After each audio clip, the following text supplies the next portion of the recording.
आप भी ले लीजिए, हाथ में अक्षत पुष्प और संकल्प के लिए ले लीजिए। ओम हरि ओम विष्णु विष्णु नमः परमात्मने श्री पुराण पुरुषोत्तमस्य विष्णोराज्ञा प्रवर्तमानस्य अद्य श्री ब्राह्मण प्रादेशिक श्वेतवाला कल्पे वैवस्वस्मन मंत्रेष्टा विस्मय कलुगे क्लप्तमचने जम्बुद्दीपे वर्तखंडे पार्थवर्षे आर्यावर्तकदे सांतर्गता उर्वाशंकल्पानुच्चारेण सभी लोग बोलेंगे मम, सब लोग बोलेंगे मम, आत्मना स्व कल्याण हेतुरते मम गृहे सर्वे उपस्थित जनाः परम कल्याणकामः श्री भगवत भवानी श्री दुर्गा देव्याः पूजनार्थे प्रथम प्रहरे मम संकल्पित कार्य जो भी कामना आप लोगों की हो तो मन में लेना चाहिए।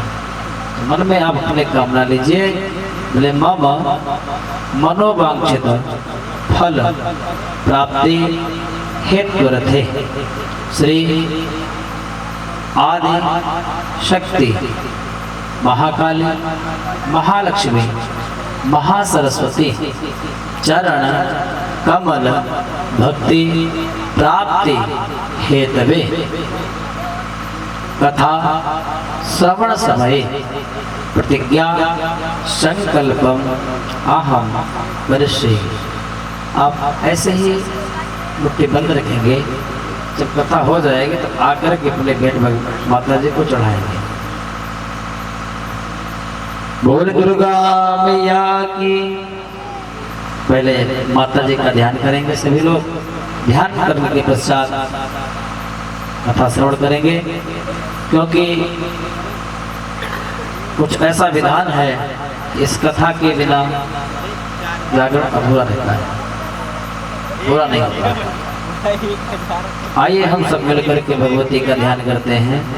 सर्वप्रथम दुर्गे स्मृता हरसि भीतिमसे सजन्तो स्वस्ति स्मृता मतिमतेव शुभां ददासि दारिद्र्य दुःख भयहारिणि कातुदन्यां सर्वोपकार करणाय सदा दृचित्ता देवी प्रपन्नार्तिहरे प्रसीद प्रसीद मातर्जगतोऽखिलस्य प्रसीद विश्वेश्वरि पाहि विश्वं त्वमीश्वरी देवी चराचरस्य। बोले दुर्गा मैया की।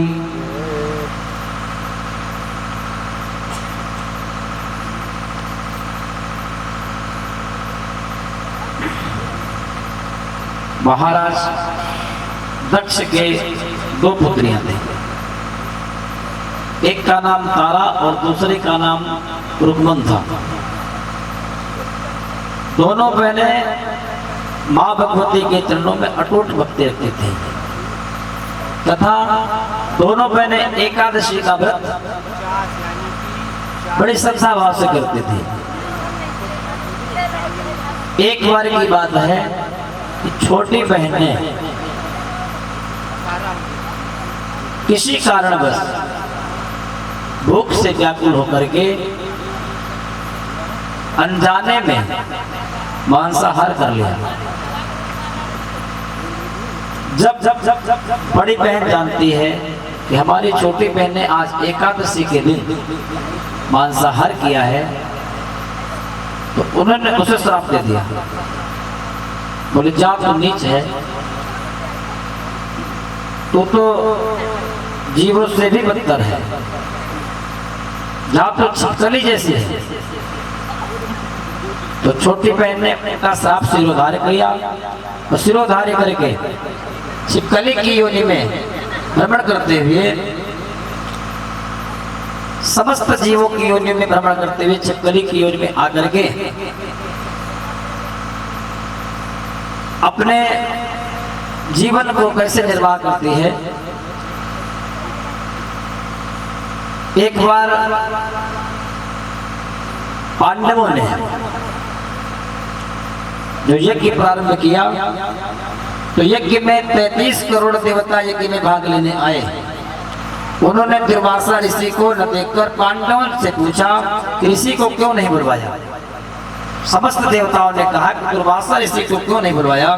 तो पांडवों ने नम्रता से उत्तर दिया कि उन्हें निमंत्रण भेजा था, परंतु वह अहंकारवश हमारे यहाँ नहीं आए। हवन भोजन इत्यादि निर्विघ्नता से पूर्ण हुआ। पश्चात भोजन के लिए भंडारे की तैयारी होने लगी। इतने में दुर्वासा ऋषि ने जब देखा कि पांडवों ने उनकी उपेक्षा कर दी है तो उन्होंने अत्यंत क्रोध करके पक्षी का रूप धारण किया और चोंच में सर्प को लेकर के उस भोजन में डाल दिया और किसी को पता नहीं चला। वह सर्प खीर की कढ़ाई में गिरकर छिप गया और ये सब कृत्य वो छिपकली देख रही थी। छिपकली ने ये जब देखा सर्प का भंडारे में गिरना देख रही थी, उसे त्याग व परोपकार की शिक्षा अब तक याद थी। वह भंडार घर की दीवार पर चिपकी समय की प्रतीक्षा करती रही। कई लोगों के प्राण बचाने के कारण जब कुछ लोग वहां पर आते हैं तो छिपकली कूद करके उस खीर में अपना जीवन समाप्त कर लेती है। जब उस कड़ा को खाली किया जाता है तो सप्रस के घर कन्या बनी। उस छिपकली ने प्राण त्याग दिया तो अगले जन्म में वो एक नीच जाति में कन्या का रूप धारण करके जन्म लिया। उधर दूसरी बहन तारा देवी ने फिर मनुष्य जन्म लेकर तारामती नाम से अयोध्या के प्रतापी राजा हरिश्चंद्र के साथ विवाह किया। राजा सप्रस ने ज्योतिषियों से कन्या की कुंडली बनवाई। ज्योतिषियों ने राजा को बताया कन्या राजा के लिए हानिकारक सिद्ध होगी, शकुन ठीक नहीं है, अतः आप इसे मरवा दीजिए। राजा बोले लड़की को मारने का पाप बहुत बड़ा है, मैं उस पाप का भागी नहीं बन सकता। तब ज्योतिषियों ने विचार करके राय दी, हे राजन, आप एक लकड़ी के संदूक में ऊपर से सोना चांदी आग जड़वा दें, फिर उस संदूक के भीतर लड़की को बंद करके नदी में प्रवाहित कर दें। आपकी कन्या भी पल जाएगी और आपकी कन्या का त्याग भी हो जाएगा। उन्होंने जो ज्योतिषियों ने बताया था उसी प्रकार से अपनी कन्या को छाती से लगा करके और भगवत के पास से एक संदूक बनवा करके उसमें रखकर नदी में छोड़ दिया। इधर अयोध्या में ही एक रुक्को नाम की थी, तो रुक्को की सास महाराजा हरिश्चंद्र के घर सफाई आदि का काम करते रहते थे। एक दिन वह बीमार पड़ गई। निदान रुक्को महाराज हरिश्चंद्र के घर काम करने के लिए पहुंच गई। महाराज की पत्नी तारावती ने जब रुक्को को देखा तो वह पूर्व जन्म के पुण्य से उसे पहचान गई। तब तारावती ने रुक्को से कहा, हे बहन, तुम मेरे निकट आओ। महारानी की बात सुनकर रुक्को बोली, रानी जी, मैं नीच जाति की भंगिन हूँ, भला आपके बराबर कैसे कर सकते हैं। तब तारावती ने कहा, बहन, पूर्व जन्म में तुम मेरी सगी बहन थी। एकादशी का व्रत खंडित करने के कारण तुम्हें छिपकली की योनि में जाना पड़ा। जो होना था सो हो गया। अब तुम अपने इस जन्म को सुधारने का उपाय करो। तब भगवती वैष्णव माता की सेवा करके अपना जन्म सफल बनाओ। यह सुनकर रुक्को को बड़ी प्रसन्नता हुई और उसने उपाय पूछा। रानी ने बताया कि वैष्णव माता जब मनोरथों का पूरा करने वाली हैं, जो लोग श्रद्धापूर्वक माता का पूजन व जागरण करते हैं, उनकी सब मनोकामनाएं पूर्ण होती हैं। रुक्को ने प्रसन्न होकर माता की मनौती करते हुए कहा, हे माता, यदि आपकी कृपा से मुझे एक पुत्र प्राप्त हो जाए तो मैं भी आपका पूजन करवाऊंगी। माता ने प्रार्थना को स्वीकार कर लिया। फलस्वरूप 10वें माह में उनके गर्भ से एक अत्यंत सुंदर बालक ने जन्म लिया। परंतु दुर्भाग्यवश रुक्को को माता का पूजन जागरण करने का ध्यान ही नहीं रहा। परिणाम यह हुआ कि जब वह बालक 5 वर्ष का हुआ तो एक दिन उसे माता, इसे चेचक कहते हैं, निकल आई। रुक्को दुखी होकर अपने पूर्व जन्म की बहन तारामती के पास आई और बच्चे की बीमारी का सब वृत्तांत का सुनाया। तब तारामती ने कहा, तू जरा ध्यान करके देख कि तुझसे माता के पूजन में कोई भूल तो नहीं हुई। इस पर रुक्को को 6 वर्ष पहले की बात का ध्यान आया और अपराध स्वीकार कर लिया। उसने फिर मन में निश्चय किया कि बच्चे को आराम आने पर जागरण अवश्य करवाऊंगी। भगवती की कृपा से बच्चा दूसरे ही दिन ठीक हो गया। तब रुक्को ने देवी के मंदिर में जाकर पंडित जी से कहा कि मुझे अपने घर माता का जागरण करना है, अतः आप मंगलवार को मेरे घर पधार कर कृतार्थ करें। पंडित जी बोले, अरे रुक्को, तू यही 5 रुपए दे जा, हम तेरे नाम से मंदिर में ही जागरण करवा देंगे। तू नीच जाति की स्त्री है, इसलिए हम तेरे घर में जाकर देवी का जागरण नहीं कर सकते। रुक्को ने कहा, हे पंडित जी, माता के दरबार में तो ऊंच नीच का कोई विचार नहीं होता, वे तो भक्तों पर समान रूप से कृपा करते हैं, अतः आपको कोई ऐतराज नहीं होना चाहिए। इस पर पंडितों ने आपस में विचार करके कहा, यदि महारानी तुम्हारे जागरण में पधारे तब तो हम भी स्वीकार कर लेंगे। यहाँ सुनकर रुक्को महारानी के पास गई और सब वृत्तांत के सुनाया। तारामती ने जागरण में सम्मिलित होना स्वीकार कर लिया। जिस समय रुक्को पंडितों से यह कहने गए कि महारानी जी जागरण में आवेंगी, उस समय सैद नाई ने सुन लिया और उसने महाराजा हरिश्चंद्र को जाकर सूचना दी। राजा ने सैद नाई से सब सुनकर कहा कि तेरी बात झूठी है, महारानी भंगियों के घर जागरण में नहीं जा सकती। फिर भी परीक्षा लेने के लिए उन्होंने रात में अपने उंगली पर थोड़ा सा चीना लगा लिया, जिससे नींद न आवे। रानी तारामती ने जब देखा कि जागरण का समय हो रहा है परंतु महाराज को नींद नहीं आ रही, तो उसने माता वैष्णव से मन ही मन प्रार्थना की, हे माता, आप किसी उपाय से राजा को सुला दें ताकि मैं जागरण में सम्मिलित हो सकूं। तब राजा को नींद आ गई तो तारामती रोशनदान से रस्सा बांधकर महल से उतरी और रुक्को के घर जा पहुंची। उस समय जल्दी के कारण रानी के हाथ से रेशमी रुमाल तथा पांव का एक कंगन रास्ते में ही गिर पड़ा। उधर थोड़ी देर बाद राजा हरिश्चंद्र की नींद खुल गई। तब भाभी रानी का पता लगाने निकल पड़े। मार्ग में कंगन व रुमाल उन्होंने देखा और जागरण वाले स्थान पर जा पहुंचे। राजा ने दोनों चीजें रास्ते से उठाकर अपने पास रख ली और जहां जागरण हो रहा था वहां एक कोने में चुपचाप बैठकर सब दृश्य देखने लगा। जब जागरण समाप्त हुआ तो सबने माता की आरती अरदास की। उसके बाद प्रसाद बांटा गया। रानी तारामती को जब प्रसाद मिला तो उसने झोली में रख लिया। यह देखकर लोगों ने पूछा, आपने प्रसाद क्यों नहीं खाया? यदि आप न खाएंगी तो कोई भी प्रसाद न खाएगा। रानी बोली, तुमने जो प्रसाद दिया वह मैंने महाराजा के लिए रख लिया, अब मुझे मेरा प्रसाद दे दो। अब की बार प्रसाद लेकर तारा ने खा लिया। इसके बाद भक्तों ने माता का प्रसाद खाया। इस प्रकार जागरण समाप्त करके प्रसाद खाने के पश्चात रानी तारामती महल की ओर चली। तब राजा ने आगे बढ़कर रास्ता रोक लिया और कहा, दोनों नीचों के घर का प्रसाद खाकर अपना धर्म भ्रष्ट कर लिया। अब मैं तुझे अपने घर कैसे रखूं? तूने तो कुल की मर्यादा व मेरी प्रतिष्ठा भी ध्यान नहीं रखी। जो प्रसाद तू अपनी झोली में रखकर मेरे लिए लाई है उसे खिलाकर मुझे भी अपवित्र करना चाहती है। ऐसा कहते हुए जब राजा ने झोली की ओर देखा तो भगवती की कृपा से प्रसाद के स्थान पर उसमें चंपा, गुलाब, गेंदा के फूल, कच्चे चावल और सुपारियां दिखाई दी। यह चमत्कार देखकर राजा आश्चर्यचकित रह गया। राजा हरिश्चंद्र रानी को साथ लेकर महल में लौट आए। वहां रानी ने ज्वाला मैया की शक्ति से के बिना किसी माचिस या पत्थर की सहायता से लिए जो अग्नि प्रज्वलित करके दिखलाया। जिसे देखकर राजा का आश्चर्य और बढ़ गया।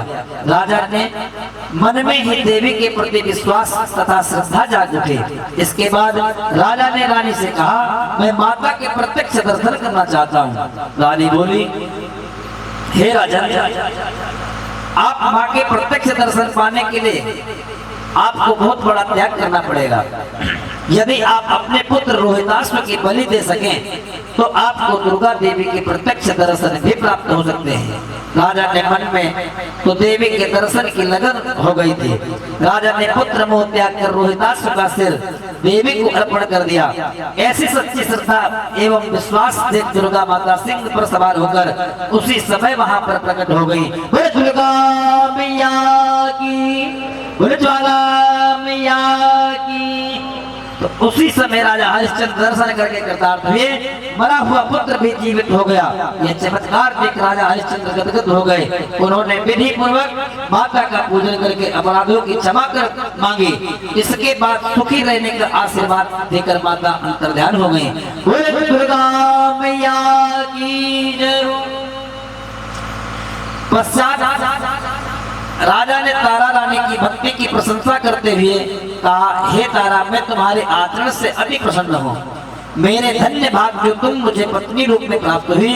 इसके पश्चात राजा हरिश्चंद्र ने रानी तारा देवी की इच्छा अनुसार अयोध्यापुरी में माता का एक भव्य मंदिर तैयार करवा दिया।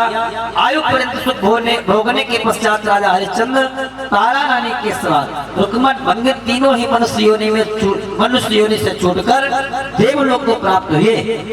और माता के जागरण में तारा रानी की इस कथा को जो मनुष्य भक्ति पूर्वक श्रवण करता है उसकी समस्त मनोकामनाएं पूर्ण होती हैं।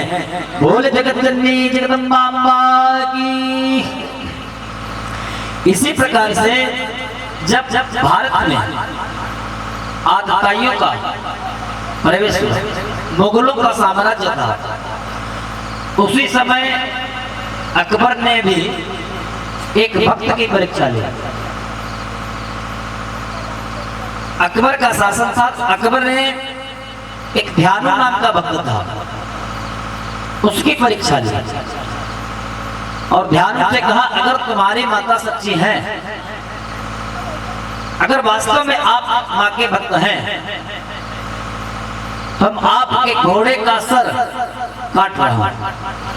यदि घोड़ा जीवित हो जाता है तो मैं समझ सकूंगा कि हिंदू धर्म में भी कोई शक्ति है। आजकल लोग अपने धर्म को त्याग करके बाजारों में जाते हैं, नहीं जाना चाहिए।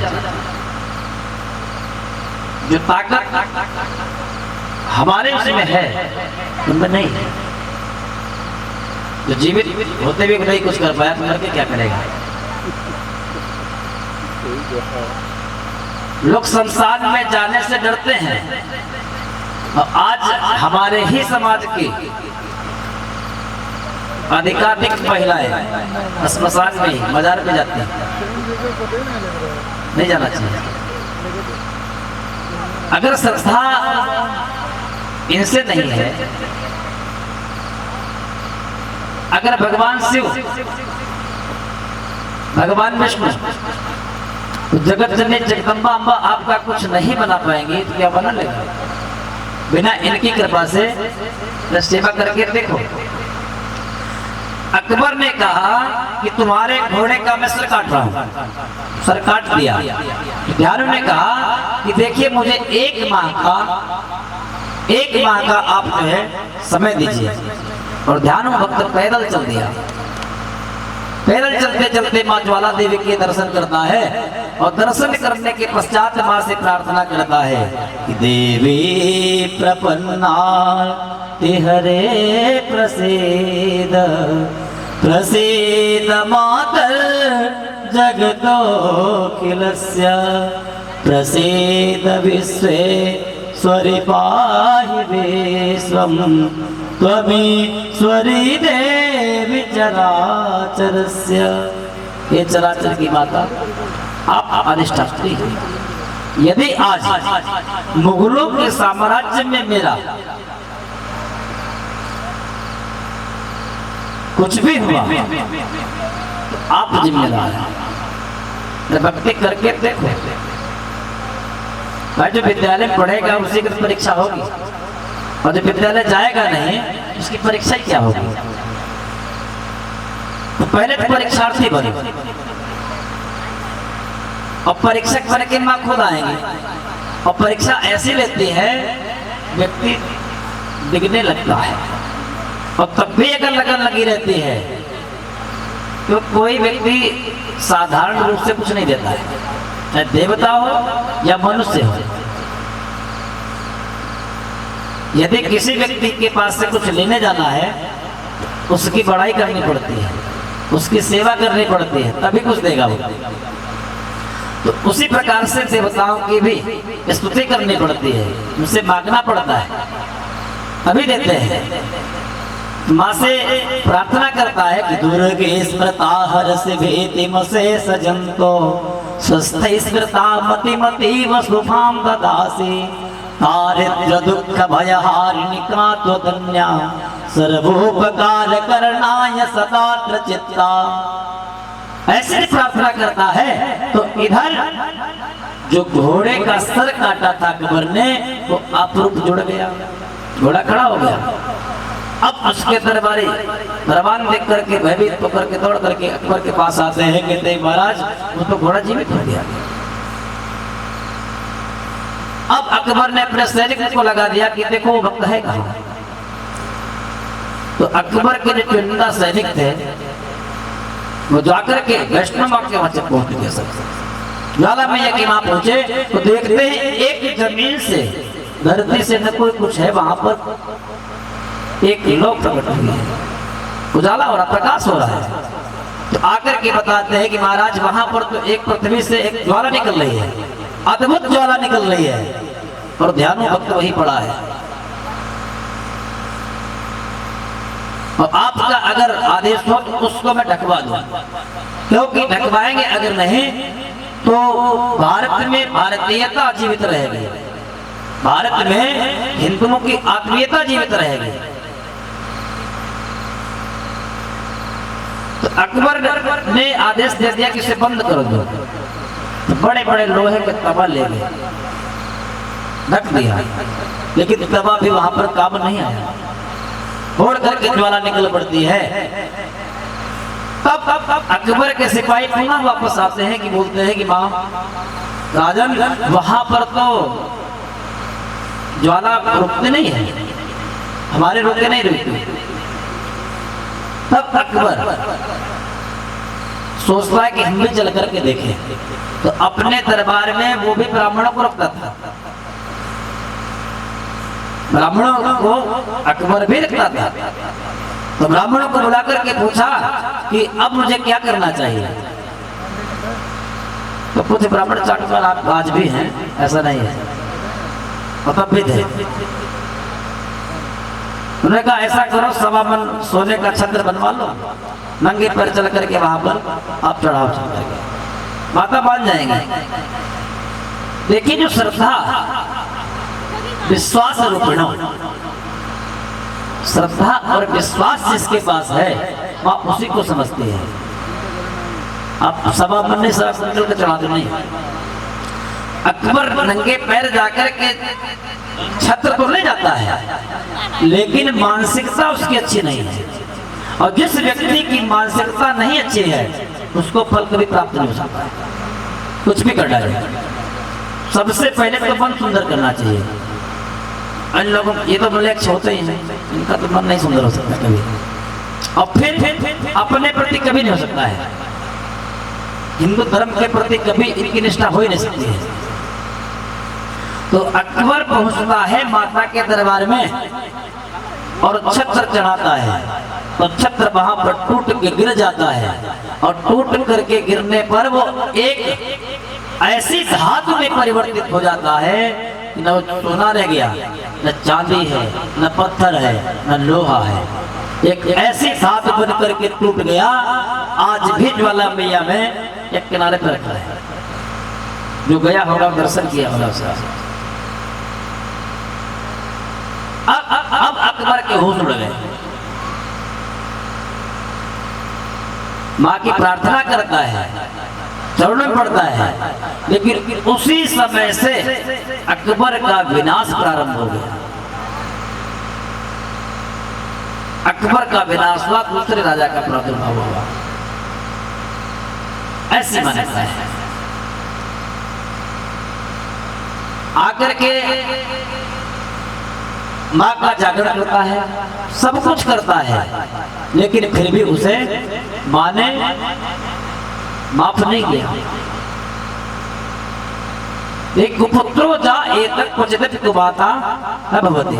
पुत्र तो कुपुत्र हो सकता है, लेकिन माँ कभी कुमाता नहीं होती है। और यदि माँ की नजर तिरछी हो गई तो पुत्र कितना भी सुरक्षित हो असुरक्षित हो जाता है। तो माँ चाहे घर की हो या ये माँ हो, माँ का सम्मान ही करना चाहिए।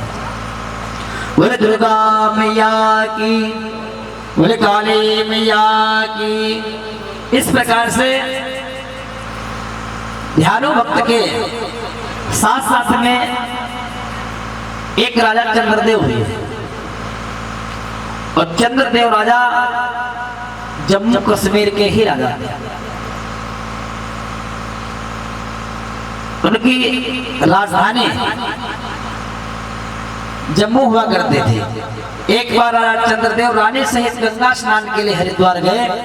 वहां उन्होंने महात्मा हंसदेव जी का प्रवचन सुना और प्रभावित हुए। उन्होंने महात्मा जी से प्रार्थना की कि वह रानी धर्मवती को संतान प्राप्त होने का आशीर्वाद प्रदान करें। महात्मा हंसदेव जी बोले, हे राजन, आप संतान प्राप्ति हेतु सर्वोत्तम चंडी पाठ का सतचंडी पाठ करवाना। चंडी पाठम हवे सदा कलयुग में कलौ चंडी विनायको, एक सूक्ति आई है, कलौ चंडी विनायको। कलयुग में दो देवता प्रमुख हैं,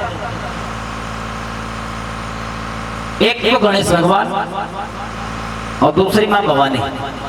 कलौ चंडी विनायको, जो इनकी सेवा करता है उन्हें अति शीघ्र फल प्राप्त होता है, अति शीघ्र फल प्राप्त होता है। तो इधर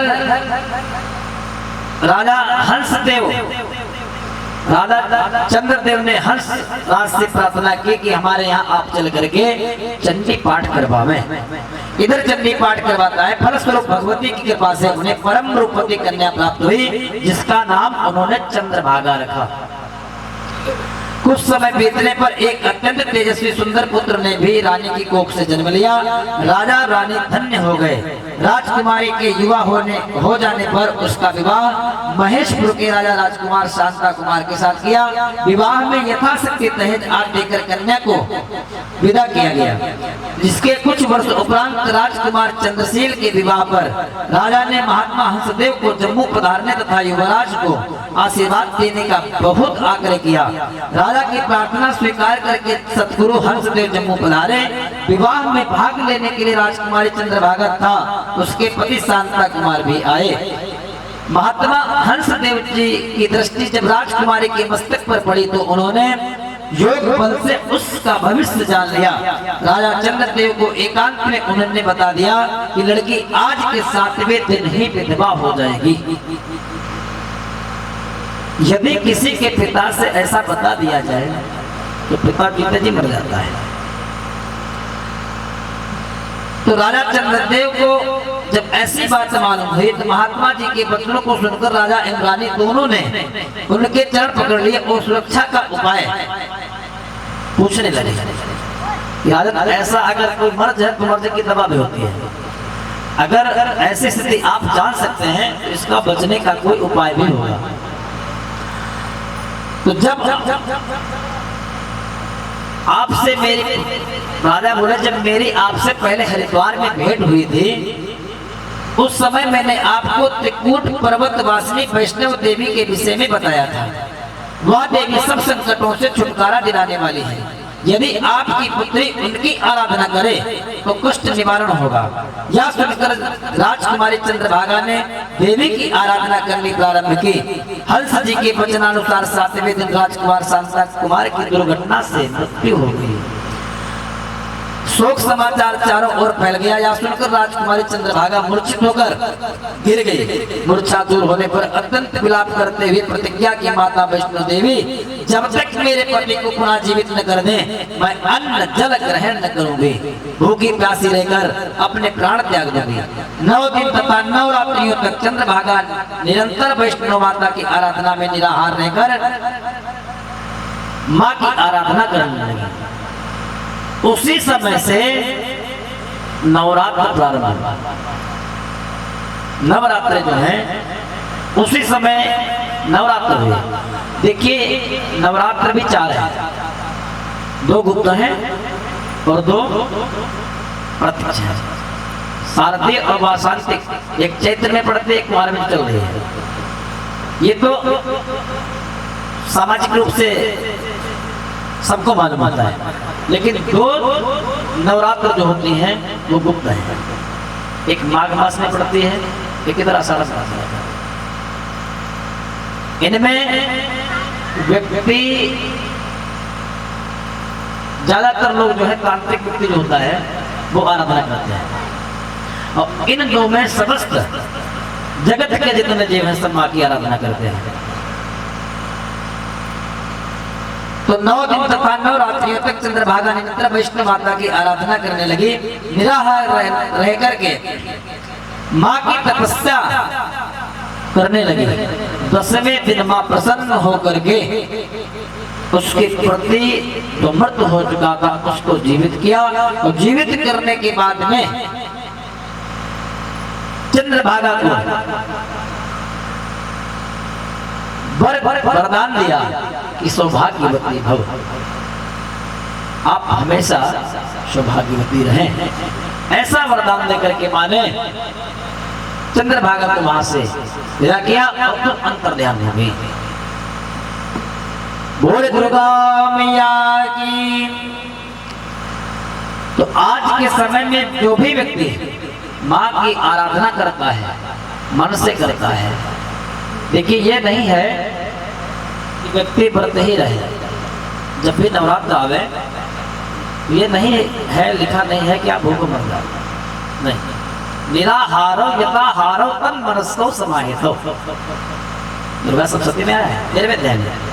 निराहारो यथाहारो तन मनस्को समाहितो, आप यदि आपकी क्षमता है तो आप निराहार रहें, कुछ नहीं है, आपका शरीर साथ दे रहा है।